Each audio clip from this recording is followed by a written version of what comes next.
Sir Rayadurgam నియోజకవర్గంలో అనుకోని విపత్తు సంభవించి వందలాది ఎకరాల్లో పంటలు నష్టపోయిన రైతులకు బాసటగా నిలబడాలని ఈరోజు 3 మండలాల్లో విస్తృతంగా పర్యటిస్తూ ఉన్నాం. ఉదయము రాయదుర్గం రూరల్ మండలం వీరాపురంలో, అట్లాగే బొమ్మనహాల్ మండలంలో, ఇప్పుడు కనేకల్ మండలానికి వచ్చాం.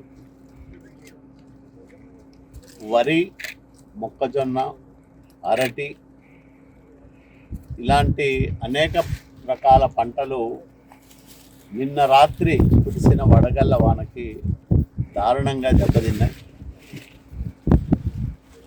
ఎక్కడైతే పంట నష్టం జరిగిందో ఆ వివరాలన్నింటినీ కూడా సమగ్రంగా సేకరించి ప్రభుత్వానికి నివేదించాలని అధికారులను ఆదేశించాం. పంట నష్టపోయిన ప్రతి రైతును ఆదుకోవాలనేదే చంద్రబాబు నాయుడు గారి ప్రభుత్వ ఉద్దేశం. కష్టం వస్తే కన్న కొడుకులాగా ఆదుకునే నాయకుడు ఈ రాష్ట్రానికి ముఖ్యమంత్రిగా నారా చంద్రబాబు నాయుడు గారు ఉన్నారు కాబట్టి, వ్యవసాయ శాఖ మంత్రిగా అచ్చెన్నాయుడు గారు ఉన్నారు.